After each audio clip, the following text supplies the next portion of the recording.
A paz do Senhor, belos. Boa noite. Tudo bem com vocês? Quantos aqui vieram para adorar o Senhor? Quantos vieram para adorar o Senhor? Amém, amém. Que eu diminua e que Ele apareça, amém? Eu quero já iniciar trazendo uma reflexão para vocês. O sucesso, e quando eu falo o sucesso, vai do que você imagina que é sucesso. Porque o sucesso que é para mim pode não ser para você. Seja na área espiritual, financeira, casamento, filho, família, tá? Então, o sucesso, ele é inversamente proporcional às suas mágoas. Eu vou repetir. O sucesso, ele é inversamente proporcional às suas mágoas. Se sua mágoa é grandona, o seu sucesso é pequenininho, seja na área qual for, tá? E eu já quero também trazer duas perguntas para vocês, irmãos belos, amados, queridos nesta noite. Qual é o sentimento que mais transita em você ao longo do dia? Desde a hora que você acorda, a hora que você vai deitar. É amor ou ódio? Grava esses dois sentimentos, amor ou ódio. Porque esses dois sentimentos, eles são os sentimentos universais. Eu falei quais sentimentos?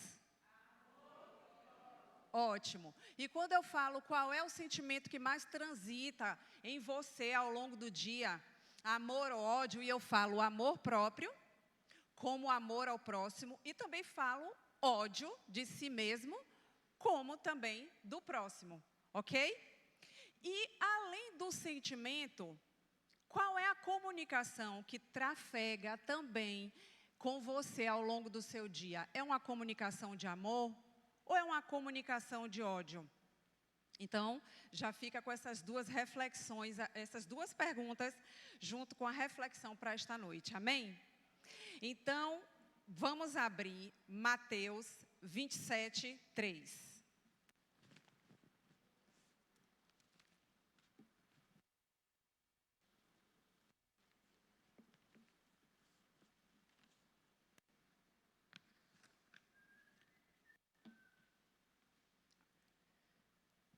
Tudo ok?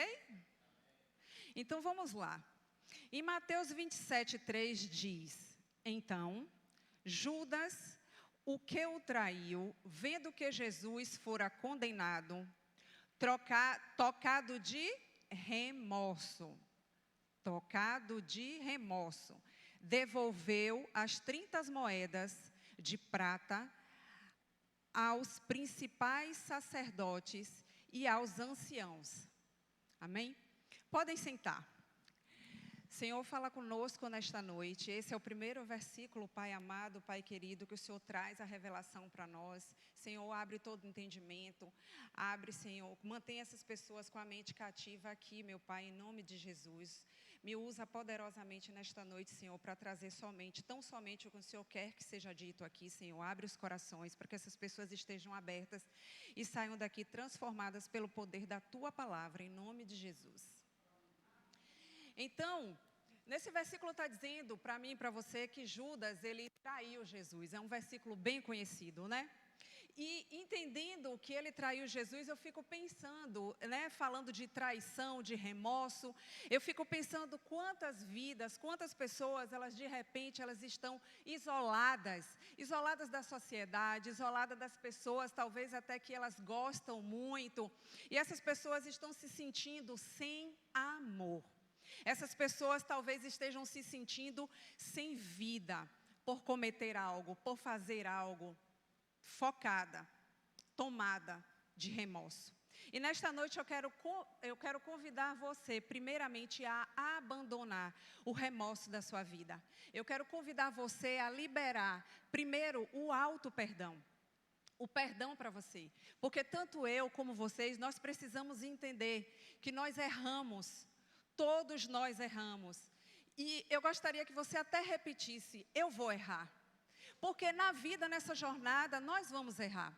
O único que não errou foi Jesus Cristo. O único que não erra e não vai errar jamais. Então, nós precisamos entender que nós, nessa jornada, nessa caminhada de vida, nós vamos cometer falhas. Mas nós precisamos, a todo momento, também liberar o perdão para nós mesmos. Porque quando nós não liberamos o perdão para nós mesmos, nós ficamos com um sentimento que eu considero que é o pior sentimento que um ser humano pode sentir, que é a culpa. E falando em culpa, falando em remorso, muitas pessoas, a gente vê pessoas que bebem, pessoas viciadas em álcool, pessoas viciadas emocionalmente. Vício emocional, sim, existe muitos vícios emocionais. Essas pessoas, elas estão tentando preencher um vazio interior.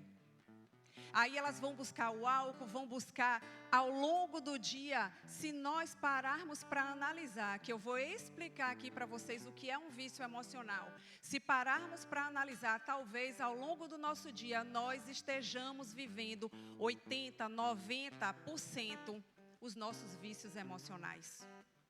Então, buscando o quê? Uma fuga, um refúgio por causa talvez de um remorso, por causa talvez de uma culpa que esteja carregando a gente, seja de forma consciente ou inconsciente. Porque o que é vício emocional, Gleice? Talvez você conheça muito falar sobre o vício químico, que é a própria maconha, a própria cocaína, o vício de álcool, né? O vício de bebida alcoólica, mas o vício emocional é tudo aquilo que você faz e você não quer fazer. Ao longo do seu dia, o que é que você tem feito e você não quer fazer? Isso é um vício emocional. O que você faz ao longo do seu dia que te faz mal? Isso é um vício emocional. Seja na área emocional, seja na área física, o que é que você está fazendo? Maltratando o seu corpo com um alimento que talvez você não pode comer e você está comendo? É um vício emocional. Porque é algo que você não quer fazer, mas você está fazendo. Toda vez que você faz mal a alguém, seja de forma consciente ou de forma inconsciente, isso também é um vício emocional. Então, tudo que você faz e não quer fazer, toda vez que você faz mal a alguém, de forma consciente ou inconsciente, e toda vez que você faz mal a você ao longo do dia, você está cometendo aí, está vivendo aí cerca dos seus vícios emocionais. Por isso que eu falei, talvez ao longo do nosso dia a gente esteja vivendo 80% isso inconscientemente. E eu acredito que para essas pessoas que estão focadas no rancor, que estão focadas na culpa, ela tem uma tremenda sensação de vergonha. Essas pessoas, elas vivem envergonhadas. E como eu já falei, a culpa, ela é o pior sentimento que um ser humano pode sentir. Por quê, Gleice? Porque a culpa, ela vai gerar autossabotagem. A culpa, ela vai gerar o não merecimento. E talvez na tentativa dessas pessoas de olharem para o pecado, de olharem para aquilo que ela fez, que elas fizeram, mas sem certeza nenhuma do fundamento, sem certeza nenhuma do porquê elas fizeram aquilo que elas fizeram. Talvez elas não se sintam merecedoras nem mesmo de um próprio perdão. É por isso que eu falei que a culpa, talvez ela seja o pior sentimento, na minha opinião, é o pior sentimento que o ser humano pode sentir, porque ela não se sente merecedora. Talvez essas pessoas até tenham tirado um tempo para orar, tenham tirado um tempo para pedir perdão, se é que elas conseguem pedir perdão, mas elas não se sentem merecedoras desse perdão. E tudo isso pode ser de forma inconsciente. Talvez ela não esteja consciente de que ela não é merecedora do perdão. Por quê? Mas para ela talvez algo não está fazendo sentido. Talvez ela diga assim, mas Deus não me ouve, mas eu falo tanto com Deus, as coisas não acontecem. Mas para ela não faz sentido, porque ela está carregando uma mágoa, ela está carregando um remorso, ela está carregando uma culpa de algo que ela mesma cometeu no passado, ou talvez no momento presente. E essa culpa, como eu falei, vou enfatizar nesta noite, que é o pior sentimento que um ser humano pode sentir. O ressentimento, você sente de você mesmo, o autorressentimento, isso vai gerar uma culpa. E essa culpa, a pessoa não se sente merecedora, como eu falei, desse perdão, mas eu quero enfatizar que não é merecedora só desse perdão. Essa pessoa, ela não se sente merecedora de nada. E aí gera um comportamento, e eu me comporto me sabotando. Muitas vezes eu me comporto, eu não vou orar porque as minhas orações não são atendidas, eu não vou orar porque não faz sentido, eu não vejo nada acontecer. Mas é uma autossabotagem que inconscientemente ela está agindo dessa forma porque ela tem uma culpa, porque ela tem uma mágoa guardada lá no coração dela. E talvez um dos relatos mais tristes que alguém pode olhar a sua própria culpa, olhar o seu próprio pecado, talvez seja esse de Judas, o traidor de Cristo. Talvez esse seja o maior olhar de um pecado cometido, por ter traído a Cristo. E o remorso dele e a sua incapacidade de se perdoar, gerou a ele fazer o que ele fez com suas próprias mãos, tirando a sua própria vida.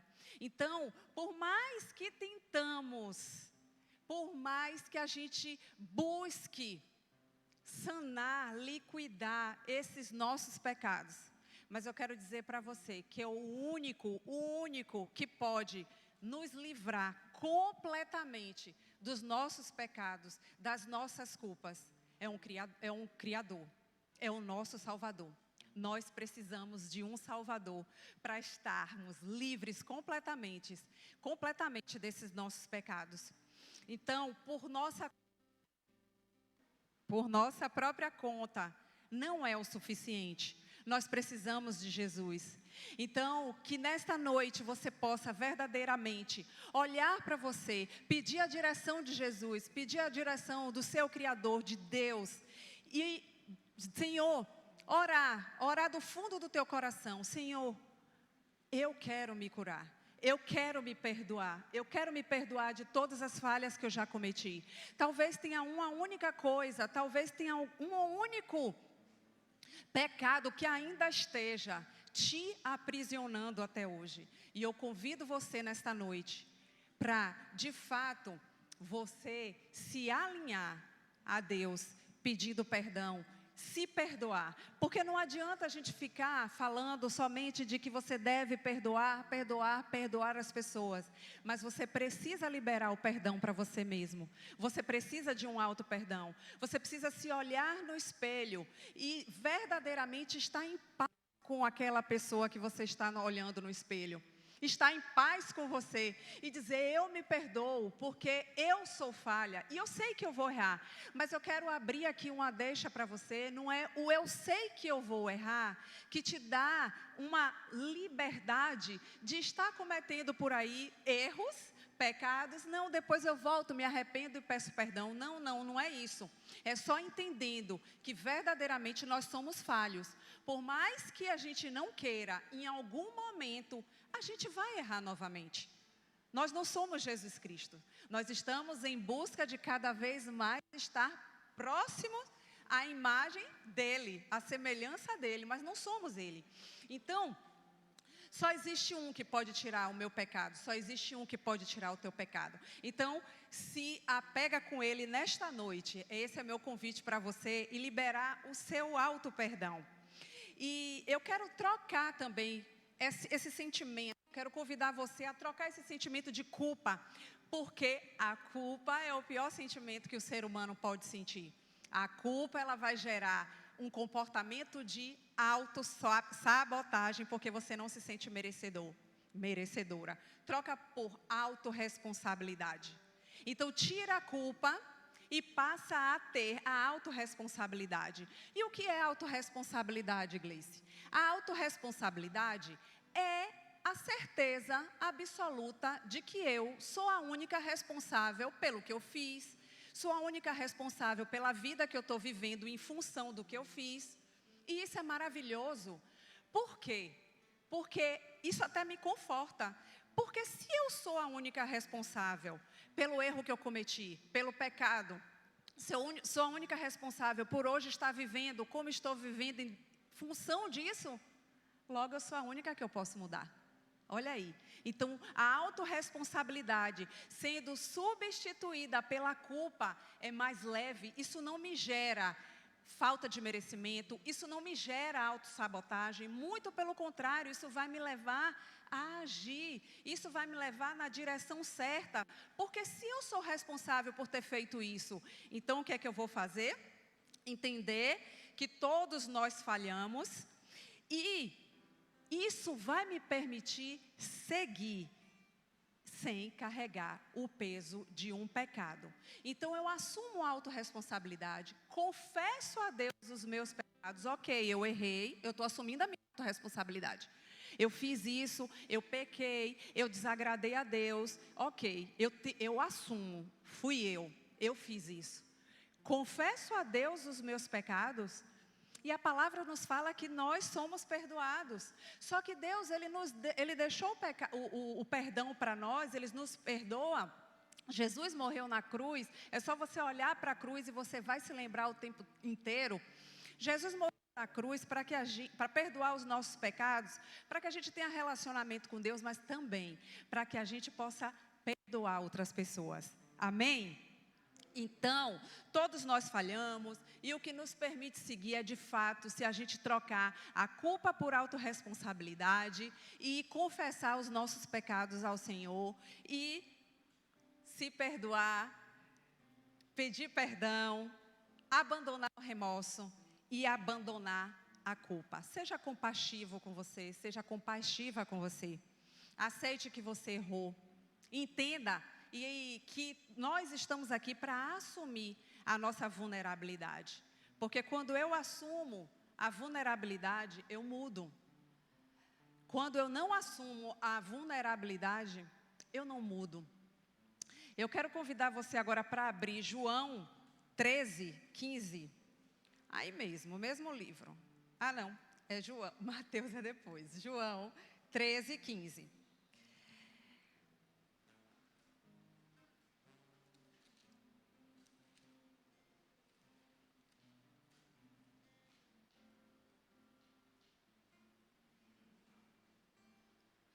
Vamos lá? João 13, 15 vai dizer: porque eu vos dei o exemplo para que,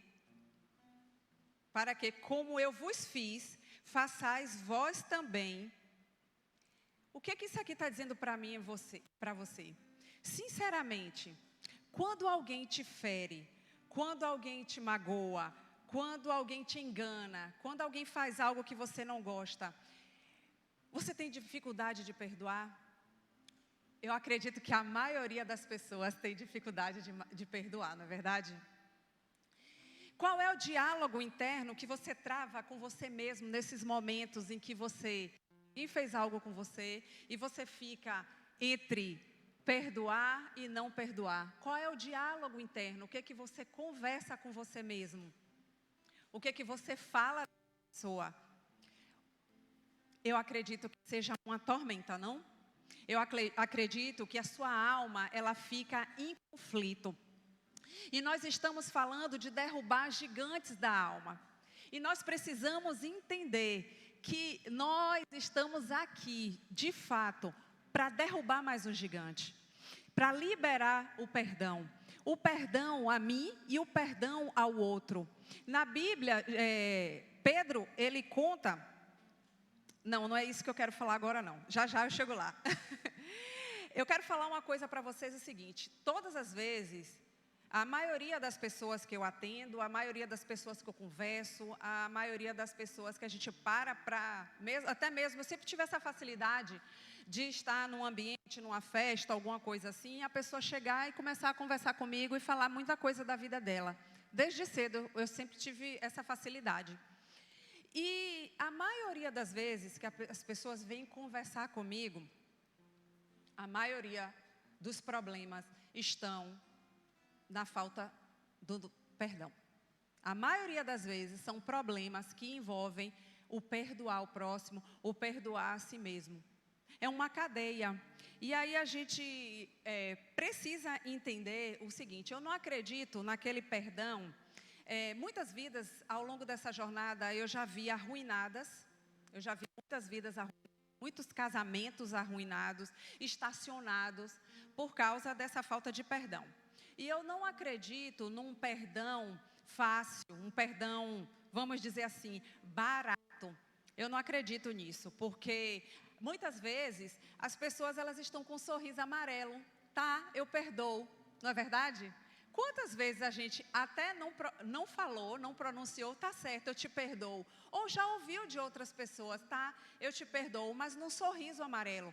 E que de fato não existia aquele perdão de coração, e sim da boca para fora. Então por isso que eu falo que eu não acredito num perdão fácil, num perdão barato. É só a gente olhar de fato para a cruz e entender que Jesus, o que Ele passou para que hoje nós sejamos perdoados dos nossos pecados. Amém? É só a gente olhar para a cruz. E eu vejo pessoas também me dizendo assim, eu não posso esquecer, mas eu perdoo em nome de Jesus. Eu não posso esquecer, mas eu perdoo em nome de Jesus. Será que isso aí não tem uma mentirinha? Porque como é que você perdoa em nome de Jesus e você não pode esquecer? Será que não tem uma mentirinha aí nesse perdão? Por isso que eu estou enfatizando. Não acredito num perdão fácil, num perdão barato. O perdão que hoje nós estamos livres dos nossos pecados foi um perdão caro, sim ou não? E para comprar o nosso perdão, custou muito, custou muito. Jesus, Ele deu tudo o que Ele tinha. Ele deu tudo o que Ele tinha. E quando a gente olha para a cruz, é que a gente vê de fato, eu vejo de fato o quanto foi caro esse preço que Ele pagou por mim e por você. E aí, como eu falei mais cedo, nós fomos perdoados, não somente para ter um relacionamento com Deus, nós fomos perdoados para liberar esse perdão também para outras pessoas, liberar esse perdão para quem precisa, amém? Não precisa você abrir, mas em Mateus 18, 21 e 22, Pedro pergunta a Jesus, quantas vezes eu devo perdoar? Eu acredito que todo mundo conhece esse versículo, e aí Pedro fala 7. Por que Pedro pergunta a Jesus 7 vezes? Porque naquela época, os rabinos, eles liberavam perdão 3 vezes. Eles ensinavam, né, aos estudantes que era para liberar perdão 3 vezes para aquela pessoa que agrediu, para aquela pessoa que ofendeu, para aquela pessoa que estava merecendo o perdão. Então, eles eram aconselhados a liberar o perdão 3 vezes. Então, por isso que Pedro pergunta a Jesus se era para liberar 7. Porque se o costume da época era liberar 3, quando ele fala para liberar 7, é porque é como se ele estivesse falando que é uma forma generosa. Liberar o perdão 7 vezes. Seriam 4 vezes a mais, não é verdade? Só que Jesus, ele responde 70 vezes 7. Não é verdade? Que isso dá 490. Só que 490 por dia, 490 por pessoa, eu prefiro acreditar que é um perdão de forma ilimitada. Eu prefiro acreditar que é um perdão, o perdão de fato, de coração. Aquele perdão que você verdadeiramente resolveu cognitivamente e emocionalmente. Por quê? Porque o perdão, ele começa no cognitivo, ele começa no racional. Como assim, Gleice? No racional, quando eu decido. Quando eu digo assim, eu quero perdoar. Então, o meu racional, ele já começou a entrar em ação. Eu quero perdoar, eu decido perdoar. Então, por isso ele começa no cognitivo, no racional. E ele termina no emocional. É aonde está o campo da alma. É onde você precisa, talvez, nessa noite, vencer esse gigante. Ele termina no emocional quando, de fato, de todo o meu coração, eu perdoo aquela pessoa. E aí não existe mais aquele sorriso amarelo de, tá tudo bem, tá perdoado. Ou não existe mais aquela mentira de eu não vou esquecer, mas eu perdoo em nome de Jesus. É um perdão de fato lá do fundo da sua alma, derrubando esse gigante que talvez esteja dentro de você nesta noite. O ódio, a amargura, o rancor. Então, eu quero convidar você também a ter o perdão como estilo de vida. Sair daqui com esse entendimento de que 70 vezes 7 é um perdão infinito. Ter, de fato, o perdão como uma decisão. Porque perdoar é a mesma coisa que amar a nível de tomar decisões. Eu escolho amar meu marido todos os dias, isso é uma decisão. Independente do que ele faça, é uma decisão. Eu decido amar amar como ele é. Eu decido amar o meu pai como ele é, independente do que ele me faça. E olha que são várias coisas e eu estou aí amando. Então, é uma decisão, queridos. Vocês precisam sair daqui com a decisão de perdoar. Ter o perdão como estilo de vida. O verdadeiro perdão, ele precisa valer a pena. Esse verdadeiro perdão tem que ser o perdão racional e o perdão emocional, como eu acabei de falar. O ressentimento com o próximo, lembra que eu falei que o ressentimento com você mesmo, quando você carrega o ressentimento com você, gera o quê? A culpa, o sentimento de culpa, gera a autossabotagem e o ressentimento com o próximo vai gerar sentimentos tóxicos, como a mágoa, que é o primeiro estágio, a raiva, o ódio, a indiferença, e mais outros sentimentos negativos, que são os sentimentos tóxicos, que vão desencadeando e vai gerar um comportamento em mim e você. Que comportamento é esse? Um comportamento de vitimização e autossabotagem. A autossabotagem, ela está tanto quando eu tenho um ressentimento comigo, como com o próximo. Só que o próximo eu começo a ser vítima. Eu começo a ser vítima do sistema, começo a ser vítima da sociedade, começo a ser vítima, porque é meu marido, porque minha esposa, sabe? Eu começo a me vitimizar. E vitimização é um sentimento, um comportamento que a gente adquiriu desde a nossa infância. Eu vou dizer como um ser humano adquire a vitimização. Quando você era bebê, quando você era criança, papai e mamãe, você ficava doente, papai e mamãe deixava de trabalhar para cuidar da gente, não é? Dona Ana deixava de trabalhar para cuidar do bispo. Então, só que na nossa cabeça, inconscientemente, nós entendemos o quê? Quando eu estou doente, eu tenho toda a atenção do mundo dos meus pais. Quando eu estou boa, ele vai trabalhar, ele vai viver a vida dele, mamãe vai viver a vida dela, vai fazer as coisas e papai também. Então, eu já não tenho mais toda aquela atenção do mundo. Quando adulto, o meu comportamento da infância, eu carrego aqui na fase adulta. Então, por isso que eu trago a vitimização comigo. Eu preciso ser vítima do sistema, da sociedade, para ter a atenção das pessoas, para repetir um comportamento lá da infância. Então, quando eu tenho um ódio, quando eu tenho uma amargura de alguém, o meu comportamento é me vitimizar para que aquela pessoa pare de fazer o que está fazendo, para aquela pessoa me dar atenção, para aquela pessoa voltar a sua atenção para mim. Então, eu quero dizer para você, nesta noite, saia dessa zona de autossabotagem. E aí eu quero apresentar para vocês, nessa noite, pega aqui meu bispo, por favor, para o senhor passar aí para o pessoal dar uma olhada. Isso aqui que o bispo vai passar para vocês, esse final de semana, eu estava viajando e vai olhando e passa. É para dar uma olhada nesse bus e vai passando, vai passando, vai passando. Dá uma olhadinha nele num todo e vai circulando.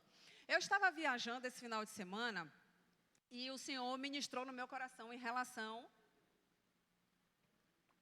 a esses búzios.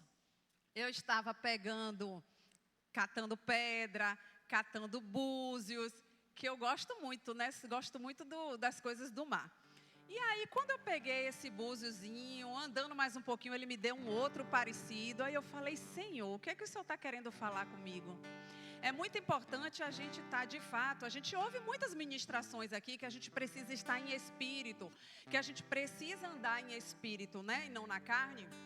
E aí, catando esses búzios, e foi no último dia, né? E eu até postei nas minhas redes sociais dizendo a felicidade de quem encontrou os melhores presentes, os melhores búzios. Esses 2 búzios que estão passando aí por vocês, eu quero apresentar a vocês. Esses 2 búzios aí se chamam morte e ódio. Como assim, Gleice? Porque eu poderia chamar esses 2 búzios de amor e vida.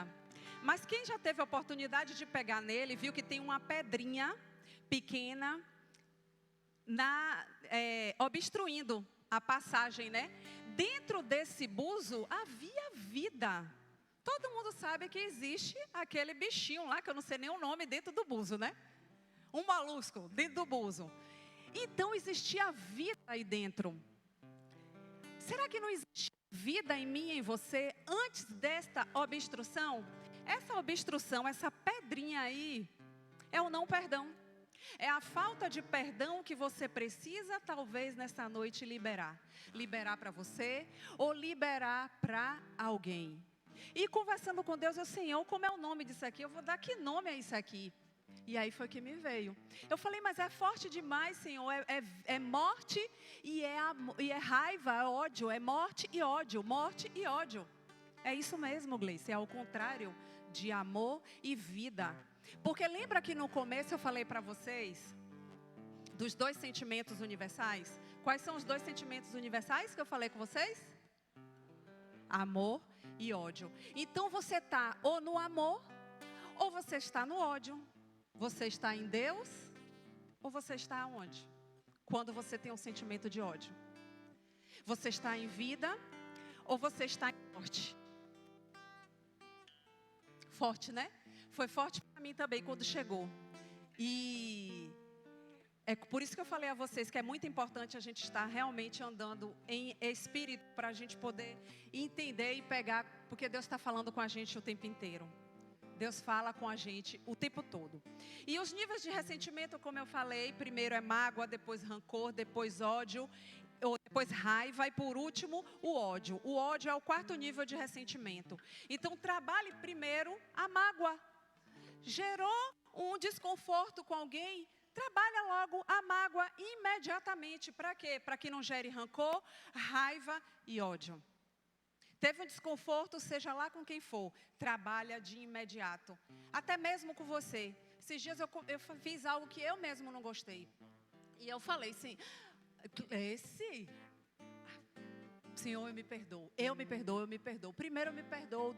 Primeiro eu peço perdão, depois eu me perdoo. Eu preciso me perdoar, gente. Para não gerar esse ciclo de autossabotagem, não gerar uma culpa dentro de mim. A essa altura do campeonato, eu ainda fazendo algo que eu não gosto.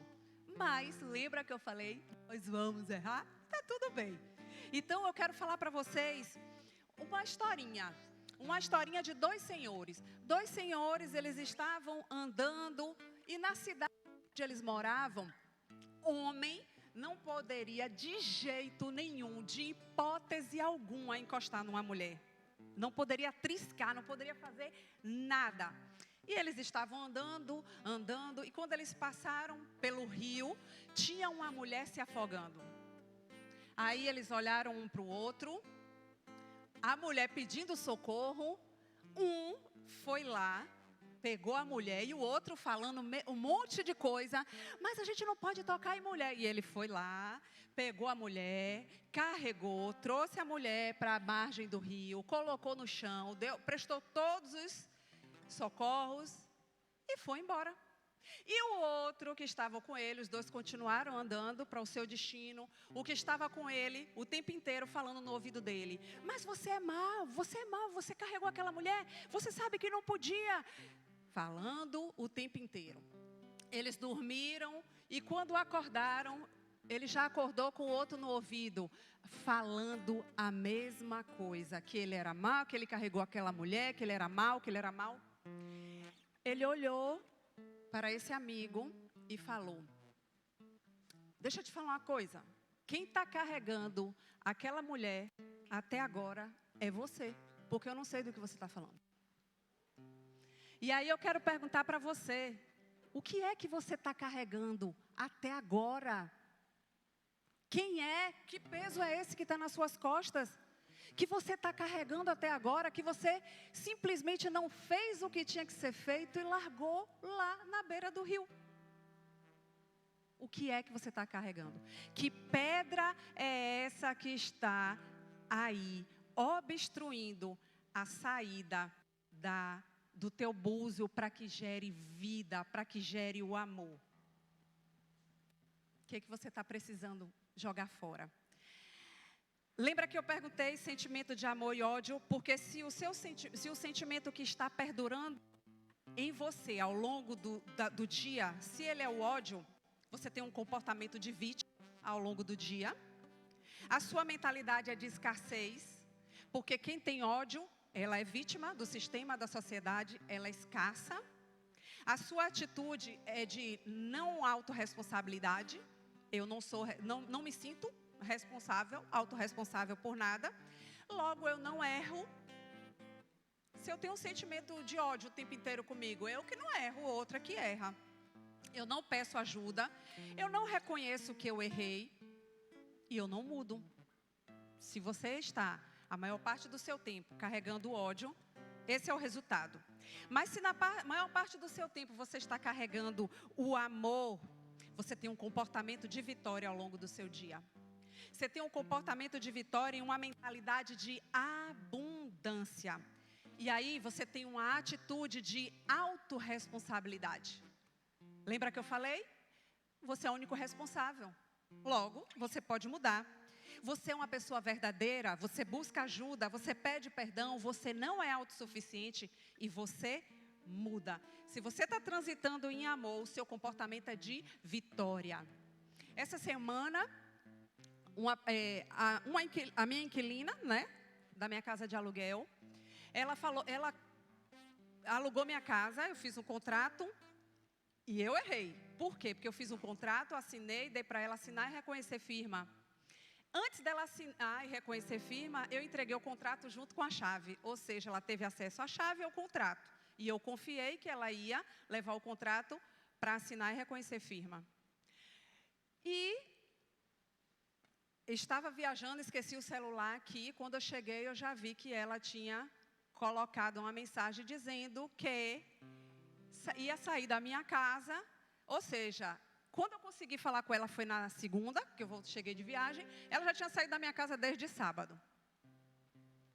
Desde sábado.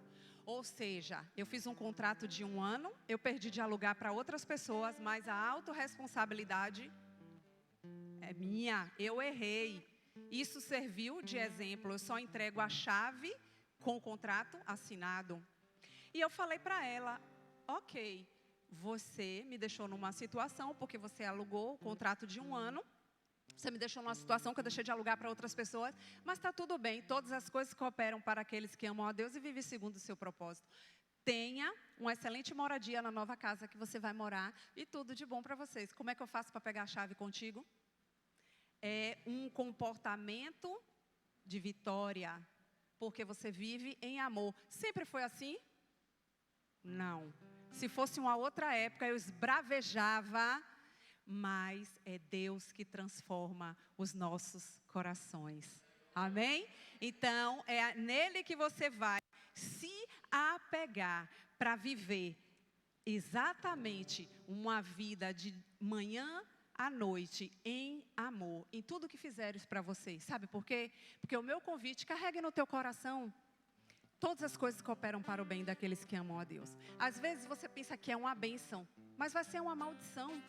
Então, se você tiver essa perspectiva de que todas as coisas cooperam para o bem daqueles que amam a Deus, você vai viver em amor com todo mundo.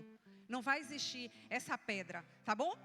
Então, quem decide a qualidade da sua comunicação, essa comunicação, lembra que eu falei do diálogo interno? Porque eu podia ficar pensando 1001 coisas a respeito dela. Mas quando você decide a qualidade da sua comunicação, você decide a qualidade do seu pensamento, do seu sentimento e da sua vida. Porque eu não ia ficar numa vida amargurada, uma vida de ódio, porque ela rescindiu um contrato, entendendo também que eu tive uma parcela de falta de autorresponsabilidade aí, né? Então, tá tudo bem. Então, nós precisamos refazer, queridos, as nossas crenças. Está chegando ao final, viu? Nós precisamos refazer as nossas crenças sobre nós mesmos. Mas a gente precisa adquirir a perfeita linguagem de Deus. E que perfeita linguagem de Deus é essa, Gleice? Comunicar, pensar e sentir em amor. Porque o que eu comunico, eu sinto. O que eu sinto, eu penso. E o que eu penso gera uma crença. A palavra de Deus nos diz o quê? Assim como tu pensas, é. Então, se eu comunico, eu penso, eu comunico, sinto e penso. Então, gera uma crença. E essa crença, no tempo apropriado, estou terminando. No tempo apropriado, vai acontecer. Amém? E quando você usa a perfeita linguagem de Deus, que é falar, comunicar, pensar e sentir em amor, você está blindado, você está blindada física, emocional e espiritualmente. Quando você comunica, pensa e sente a perfeita linguagem de Deus, você está blindada, blindado físico, espiritual e emocionalmente, gente. Amém? Quem decide aí comunicar a perfeita linguagem de Deus? Só 2, 3. Eu quero dizer para você que a maioria dos problemas que você tem estão no estado de não perdão. O ódio, ele vai te impedir de comunicar a perfeita linguagem de Deus. Porque nós fomos criados em amor para amar. Nós fomos criados em amor para amar. E como é que eu posso comunicar a perfeita linguagem de Deus? Com a comunicação verbal com o seu próximo. Quando você valida o seu próximo, você está perpetuando as mudanças e você está contribuindo para que o ambiente continue mudando, para que ele continue mudando.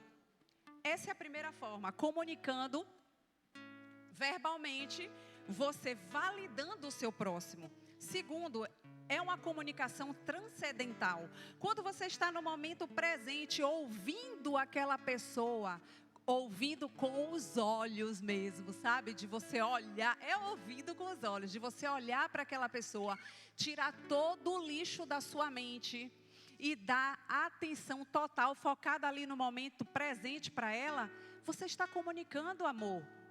Porque imagine você estar num celular, que a gente ouve tanto, vê tanto isso hoje, a pessoa no celular e ouvindo o que o outro está falando, será que eu estou comunicando amor? Eu estou dando a devida importância para aquele outro? Ou eu estou dividido, eu não estou no aqui e agora. E terceiro, uma comunicação não verbal, abraçando. Abrace mais o seu próximo, porque o abraço, você vai demonstrar, eu estou com você. E você vai demonstrar também, eu preciso de você. Amém? Então, eu quero somente convidar você a se livrar do corredor da morte, lendo João 10:10, que é uma passagem também muito conhecida. Que o ladrão vem somente para roubar, matar e destruir. Mas Jesus diz o quê? Que ele veio para que tenham vida e vida em abundância. Amém. Então aí entra a mudança de mentalidade. Você vai começar a comunicar vitória, comunicar amor, quando você tem essa mentalidade de abundância que Cristo disse para mim e para você. Porque quando escolhemos arrastar o peso do ódio até a cruz, e pela graça e misericórdia do Senhor, a gente afasta até lá. Deus. O inimigo é derrotado. Quem está muito feliz, dá um aleluia. Amém. Dá o que for, que vai Eu de quero obra convidar você para fechar seus olhos. Apaga a luz, por favor. Feche os seus olhos.